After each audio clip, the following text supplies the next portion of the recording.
نیل سے فرات تک کی سرزمین، مسجد اقصی کی تباہی اور مشرق وسطی کے وسائل پر قبضہ، یہ سب ایک ایسا خفیہ منصوبہ ہے جس کا مقصد صرف زمین کا قبضہ نہیں بلکہ دنیا کی سیاست اور طاقت کا کنٹرول حاصل کرنا ہے۔ گریٹر اسرائیل کا مطلب ہے ایک ایسا اسرائیل جو موجودہ سرحدوں سے بہت بڑا ہو۔ تورات میں لکھا ہے کہ خدا نے بنی اسرائیل کو ایک خاص زمین کا وعدہ کیا تھا جسے ارض موعود کہا جاتا ہے۔ یہ زمین موجودہ اسرائیل تک محدود نہیں بلکہ اردن، شام، لبنان، مصر اور عراق کے کچھ حصے بھی اس میں شامل ہیں۔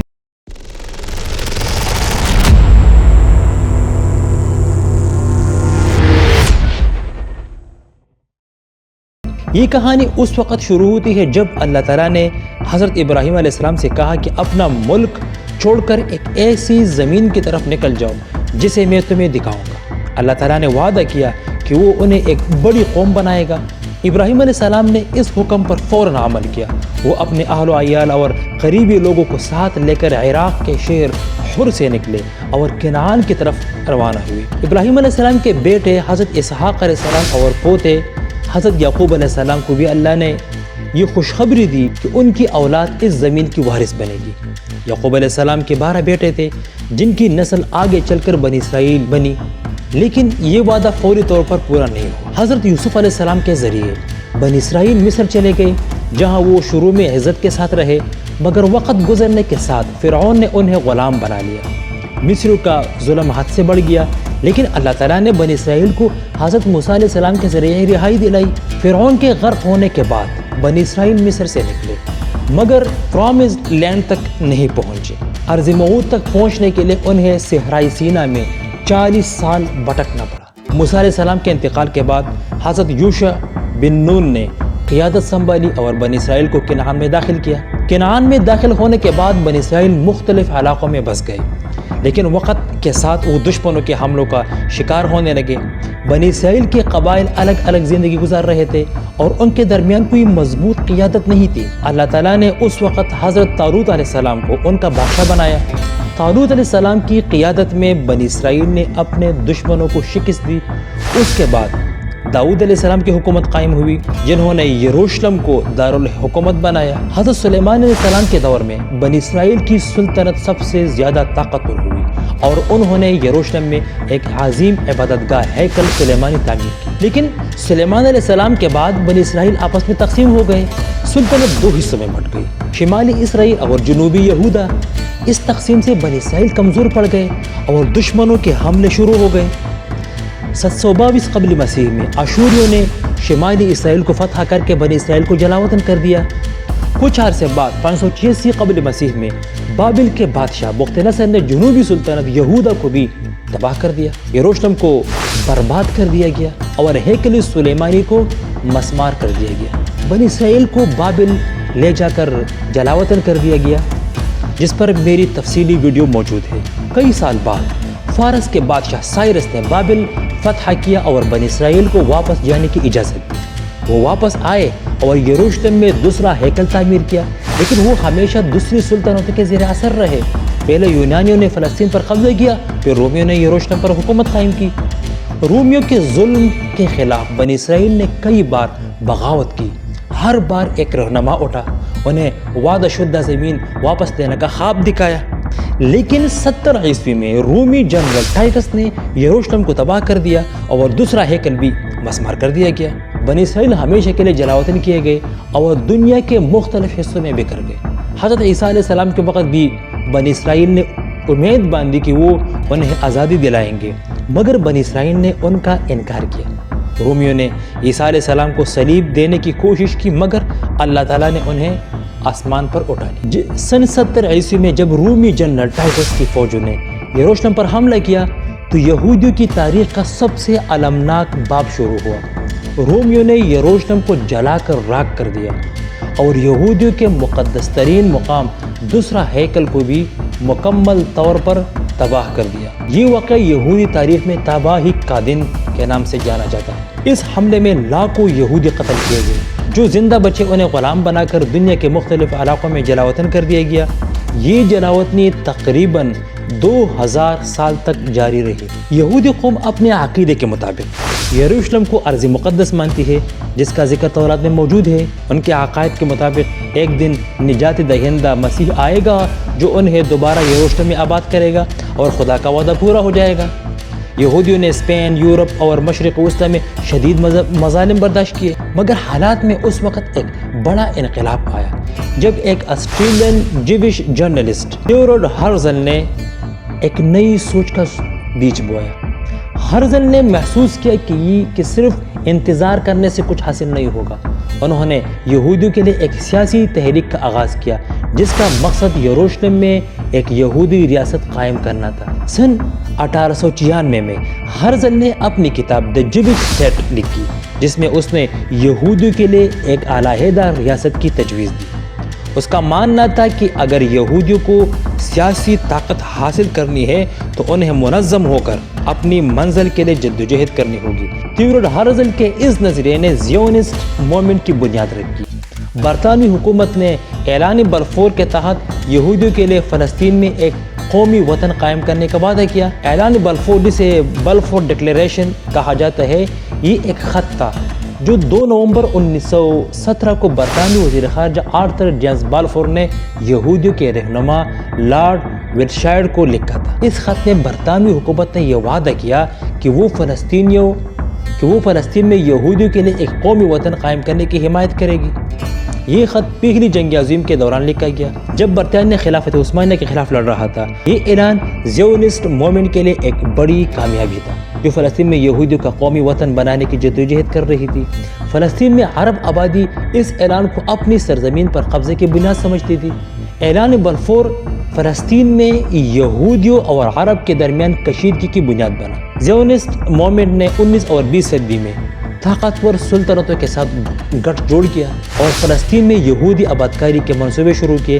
جب زیونسٹ موومنٹ نے سیاسی طور پر زور پکڑنا شروع کیا تو یہودی قوم کے اندر سے ہی اس کے خلاف شدید مخالفت کا سامنا کرنا پڑا۔ دلچسپ حقیقت یہ ہے کہ زیونسٹ موومنٹ اپنے آغاز میں صرف ایک سیاسی تحریک تھی جس کا مقصد یہودیوں کے لیے ایک علیحدہ ریاست قائم کرنا تھا۔ یہ ایک سیکولر سیاسی نظریہ تھا اور اس وقت کے روایتی یہودی علماء کی اکثریت اس کے خلاف تھی، کیونکہ یہودی مذہب کے مطابق یروشلم کی واپسی صرف مسیح موعود کے آمد کے بعد ہی ممکن تھی۔ یہودی مذہبی علماء کی بڑی تعداد نے زیونسٹ تحریک کو یہودی شریعت کے خلاف سمجھا۔ ان کے مطابق خدا کی مرضی کے بغیر زمین پر کوئی یہودی ریاست قائم نہیں ہو سکتی۔ زیونسٹ موومنٹ کے بانی تھیوڈور ہرزل اور ان کے ساتھی سیکولر تھے اور انہیں مذہبی عقائد سے کوئی دلچسپی نہیں تھی، لیکن جب یہودیوں کی اکثریت نے زیونسٹ ریاست کے قیام کو مذہبی طور پر قرار دیا تو زیونسٹ رہنماؤں نے اپنی حکمت عملی بدل دی۔ انہوں نے یہودی مذہب کا سہارا لینا شروع کیا اور ارض مقدس اور خدا کا وعدہ جیسے مذہبی تصورات کو اپنے سیاسی منصوبے کا حصہ بنایا۔ انہوں نے بائبل کے قصے، خاص طور پر ارض موعود کے تصور کو بھرپور طریقے سے استعمال کیا تاکہ دنیا کے یہودیوں کو فلسطین ہجرت کرنے پر آمادہ کیا جا سکے۔ یروشلم کی واپسی کو خدائی وعدے کی تکمیل کے طور پر پیش کیا گیا، حالانکہ اس وقت کے کئی بڑے یہودی مذہبی علماء اس سے اختلاف رکھتے تھے۔ آج بھی کئی یہودی مذہبی گروہ اور مکاتب فکر زیونسٹ اور اسرائیلی ریاست کے وجود کو غیر شرعی سمجھتی ہے۔ ان میں سے ایک نیچرائی کارتا ہے۔ یہ ایک قدامت پسند یہودی فرقہ ہے جو زیونسٹ کو مذہب کے خلاف سمجھتا ہے۔ ان کے مطابق اسرائیل کا قیام خدا کے حکم کے بغیر ہوا اور یہودیوں کو صرف اس وقت یروشلم میں آباد ہونا چاہیے جب مسیح موعود خود تشریف لائیں گے۔ نیچرائی کارتا کے علماء کئی بار فلسطین کی حمایت میں مظاہرے کرتے ہوئے بھی نظر آئے ہیں۔ یہودیوں کا دوسرا بڑا فرقہ سات مار، یہودیوں کا یہ بڑا مذہبی فرقہ بھی زیونسٹ ریاست کو ناجائز اور غیر شرعی سمجھتا ہے۔ ان کے مطابق اسرائیل کا قیام انسانی سازش اور خدا کی مرضی کے خلاف ہے۔ تیسرا بڑا فرقہ تلمودی علماء کا حلقہ، کئی قدامت پسند تلمودی علماء بھی زیونسٹ کے سخت خلاف ہیں اور اسرائیل کو مذہبی تعلیمات کے برخلاف سمجھتے ہیں۔ ان کے نزدیک یہودی قوم کو دنیا میں جلاوطنی کی حالت میں خدا کی سزا کے طور پر رہنا چاہیے جب تک کہ نجات دہندہ نہ آ جائے۔ زیونسٹ تحریک کی کامیابی اس وقت ممکن ہوئی جب انہوں نے مذہب کو سیاسی ہتھیار کے طور پر استعمال کیا۔ زیونسٹ تحریک کا اصل مقصد ایک بڑا خواب پورا کرنا تھا جسے وہ گریٹر اسرائیل کہتے ہیں۔ ان کے منصوبے کے مطابق وہ نیل سے فرات تک کے تمام علاقوں پر قبضہ کرنا چاہتے ہیں۔ یہ سب کچھ مذہب کی آڑ میں کیا گیا، لیکن اصل میں ان کا ارادہ دنیا کے وسائل اور طاقت پر قبضہ کرنا تھا۔ For example گولان heights. 1967 کی 6 روزہ جنگ میں اسرائیل نے شام کی گولان ہائٹس پر قبضہ کر لیا۔ یہ علاقہ اسرائیل کے لیے انتہائی اہم تھا کیونکہ یہاں سے پانی کے بڑے بڑے ذخائر بہتے ہیں اور یہ ایک قدرتی حفاظتی مورچہ بھی ہے۔ گولان ہائٹس پر قبضہ کے لیے اسرائیل نے جنگ کا سہارا لیا اور شام کی فوجی پوزیشنز کو مکمل طور پر مفلوج کر دیا۔ جنگ کے بعد اسرائیل نے یہاں سے مقامی عرب آبادی کو جبری طور پر بے دخل کر دیا اور یہودی آبادی تعمیر کی۔ 1981 میں اسرائیل نے اس علاقے کو یک طرفہ طور پر اپنی ریاست کا حصہ قرار دیا، حالانکہ عالمی برادری نے اسے کبھی تسلیم نہیں کیا۔ اس اقدام کے پیچھے مقصد یہ تھا کہ شام کو اس اہم خطے سے ہمیشہ کے لیے محروم کر دیا جائے۔ 1948 میں اسرائیل کے قیام کے وقت اقوام متحدہ کے منصوبے کے تحت فلسطین کو 2 حصوں میں تقسیم کیا گیا تھا، لیکن اسرائیل نے اپنی حدود کو بڑھانے کے لیے طاقت کا استعمال کیا۔ اسرائیلی فوج نے نہ صرف فلسطینیوں کو ان کے گھروں سے بے دخل کیا بلکہ دیہات کے دیہات جلا دیے گئے۔ 1967 کی 6 روزہ جنگ میں اسرائیل نے مغربی کنارے اور مشرقی یروشلم پر قبضہ کر لیا۔ ان علاقوں کو قانونی طور پر اردن کا حصہ سمجھا جاتا تھا، لیکن اسرائیل نے جنگ کے بہانے ان پر قبضہ کر لیا۔ جنگ کے فوراً بعد اسرائیل نے ان علاقوں میں یہودی آبادکاری شروع کی، حالانکہ بین الاقوامی قانون کے مطابق یہ غیر قانونی ہے۔ ان بستیوں کی تعمیر کا مقصد ان علاقوں میں اپنی موجودگی کو مستقل بنانا تھا تاکہ کسی بھی امن معاہدے میں اسرائیل کی بالادستی برقرار رہے۔ 1967 میں اسرائیل نے مصر کے سینا صحرا پر بھی قبضہ کر لیا۔ یہ علاقہ بھی جغرافیائی اور تیل کے وسائل کی وجہ سے اہم تھا۔ اگرچہ 1979 کے امن معاہدے کے تحت اسرائیل نے سینا واپس کر دیا، لیکن یہ تب ممکن ہوا جب مصر نے اسرائیل کو ایک ریاست کے طور پر تسلیم کیا اور اس کے ساتھ سفارتی تعلقات قائم کی۔ 1981 میں اسرائیل نے عراق کے اوسیرائک نیوکلیئر ری ایکٹر کو تباہ کر دیا۔ یہ حملہ اسرائیل کی اس حکمت عملی کا حصہ تھا کہ کسی بھی عرب ملک کو طاقتور ہونے سے پہلے کمزور کر دیا جائے۔ اسرائیل نے اردن میں بھی فلسطینیوں کے خلاف سازش کی تاکہ انہیں ان کے حقوق سے محروم رکھا جا سکے۔ یہ تمام واقعات اس بات کی گواہی دیتے ہیں کہ اسرائیل کے سیکرٹس میپس صرف ایک نظریہ نہیں بلکہ ایک انتہائی منظم سازش ہے۔ اسرائیل نے مذہب کو ایک آلے کے طور پر استعمال کیا، عالمی برادری کو دھوکہ دیا، مشرق وسطی میں اپنی موجودگی کو مضبوط کرنے کے لیے سفارتی، سیاسی اور عسکری حربے اپنائے۔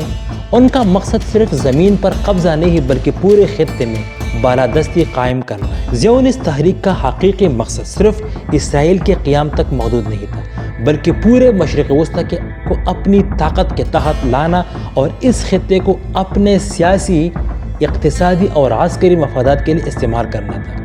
یہ ایک انتہائی پیچیدہ اور خوفناک منصوبہ تھا جس کے تحت نہ صرف زمینوں پر قبضہ کیا گیا بلکہ پورے خطے کو تباہی اور افراتفری میں دھکیل دیا گیا۔ زیونسٹ منصوبہ سازوں نے جان بوجھ کر مشرق وسطی کے ممالک کو آپس میں لڑانے کا راستہ اپنایا۔ اس منصوبے کا مقصد عراق، شام، لبنان، لیبیا اور دیگر عرب ممالک کو اندرونی خانہ جنگی میں مبتلا کرنا تھا تاکہ یہ ممالک اسرائیل کے لیے کوئی خطرہ نہ بن سکے۔ آج ہم دیکھتے ہیں کہ عراق اور شام کے اندر جو فرقہ وارانہ تنازعات ہوئے وہ اسی پلان کے عین مطابق ہے۔ 2003 میں امریکہ اور اتحادی افواج نے عراق پر حملہ کیا جس کے پیچھے اسرائیلی انٹیلیجنس اور لابس کا نمایاں کردار تھا۔ عراق کے تیل کے ذخائر اور اس کی جغرافیائی اہمیت کو مد نظر رکھتے ہوئے اسرائیل نے اس جنگ کی مکمل حمایت کی۔ اس کے نتیجے میں عراق کا پورا نظام تباہ ہو گیا، لاکھوں لوگ ہلاک ہو گئے اور آج تک عراق اندرونی خلفشار کا شکار ہے۔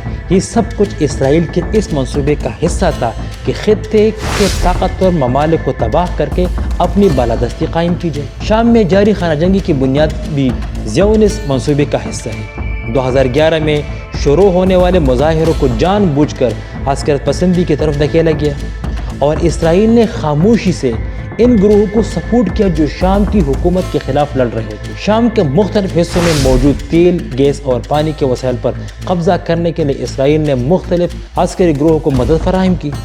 گولان ہائٹس میں تیل کے وسیع ذخائر کی دریافت کے بعد اسرائیل نے اس علاقے کو مستقل طور پر اپنے کنٹرول میں رکھنے کے لیے اپنی پوزیشن کو مزید مضبوط کر لی۔ اسرائیل نے ہمیشہ ایران کو اپنے لیے سب سے بڑا خطرہ قرار دیا اور اسی بنیاد پر عالمی طاقتوں کو ایران کے خلاف کڑا کرنے کی کوشش کی۔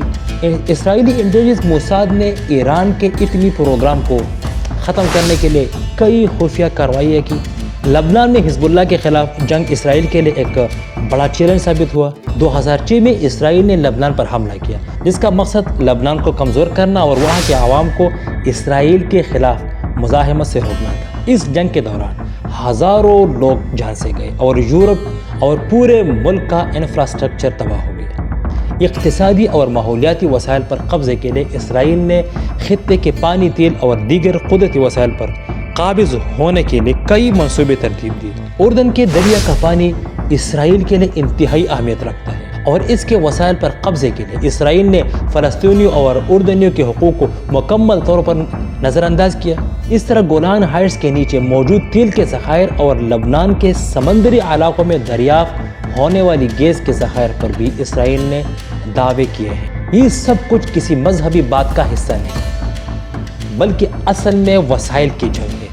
اسرائیل کا مقصد صرف یہ ہے کہ پورے خطے پر قبضہ کر کے دنیا پر اپنی حکمرانی قائم کرے، چاہے وہ گولان ہائٹس ہو، فلسطین ہو یا ایران۔ ان کے ہر قدم کے پیچھے صرف ایک ہی سوچ ہے: خطے کے وسائل پر کنٹرول حاصل کرنا اور اپنی طاقت کو عالمی سطح پر منوانا۔ گریٹر اسرائیل کا صرف ایک ہی مطلب ہے کہ اس پورے خطے کے وسائل پر کنٹرول حاصل کرنا اور اپنی طاقت کو عالمی سطح پر منوانا۔ یہ تمام سازشیں مذہب کے پردے میں چھپائی جاتی ہے لیکن اصل حقیقت یہ ہے کہ یہ دنیاوی مفادات کی جنگ ہے۔ اس نظریے کے تحت ایک ایسا اسرائیل تصور کیا جاتا ہے جو موجودہ اسرائیلی سرحدوں سے کہیں زیادہ بڑا ہو اور اس میں مشرق وسطی کے کئی اہم علاقے شامل ہوں۔ یہ بات کئی بار سیاسی بیانات، نقشہ جات، میپس اور خفیہ منصوبہ بندی میں سامنے آئی ہے۔ نیل سے فرات تک کا مطلب یہ ہے کہ گریٹر اسرائیل کے دائرے میں وہ علاقے آئیں گے جو دریائے نیل یعنی موجودہ مصر سے لے کر دریائے فرات موجودہ عراق تک پھیلے ہوئے ہیں۔ اس میں کئی اہم ممالک اور علاقے شامل ہیں: مصر کا شمالی حصہ، سعودی عرب کا شمالی علاقہ، اردن کا پورا علاقہ، شام کا پورا علاقہ، عراق کا پورا علاقہ، لبنان، پورا فلسطین۔ یہ سوال باقی ہے کہ کیا گریٹر اسرائیل صرف ایک سازشی نظریہ ہے؟ اگر ہم تاریخی شواہد، خفیہ رپورٹس اور اسرائیلی رہنماؤں کے بیانات پر غور کریں تو یہ واضح ہو جاتا ہے کہ یہ نظریہ حقیقت کے بہت قریب ہے۔ اسرائیل کی مسلسل پھیلتی ہوئی سرحدیں اور موجودہ شام پر حملہ، لبنان پر حملہ، فلسطینی زمین پر قبضہ اور عرب ممالک میں مداخلت اس بات کا ثبوت ہے کہ گریٹر اسرائیل ایک طے شدہ منصوبہ ہے جسے عملی جامہ پہنایا جا رہا ہے۔ ان سب کے باوجود ان کا سب سے بڑا اور اہم ہدف بیت المقدس پر قبضہ کرنا ہے۔ ہر سازش، ہر جنگ اور ہر منصوبے کا اصل مقصد یہی ہے کہ بیت المقدس پر مکمل کنٹرول حاصل کیا جائے۔ ان کے نزدیک مسجد اقصی کے نیچے وہ جگہ موجود ہیں جہاں کبھی ہیکل سلیمانی کھڑا تھا جسے رومیوں نے تقریباً 2000 سال پہلے تباہ کر دیا تھا۔ اسرائیل کے مذہبی اس انتہا پسند اس یقین پر قائم ہے کہ جب تک اس جگہ پر تیسرا ہیکل تعمیر نہ کیا جائے ان کا مذہبی مقصد مکمل نہیں ہو سکتا۔ وقت کی گھڑی تیزی سے چل رہی ہے اور ہر گزرتا لمحہ اس خواب کو حقیقت میں بدلنے کے قریب کر رہا ہے۔ اگر یہ منصوبہ کامیاب ہو گیا تو کیا دنیا امن کا چہرہ دیکھے گی یا پھر جنگ و تباہی اور انسانی المیہ کا سامنا کرے گی؟ اگر اسلامی دنیا جاگ گئی، اتحاد قائم ہوا اور مضبوط حکمت عملی اپنائی گئی تو شاید یہ خواب ایک دھوکہ ہی رہے، لیکن اگر ایسا نہ ہوا تو وہ دن دور نہیں جب گریٹر اسرائیل کا جھنڈا نیل سے فرات تک لہرا رہا ہوگا اور دنیا بے بسی کے عالم میں تماشائی بن کر رہ جائے گی۔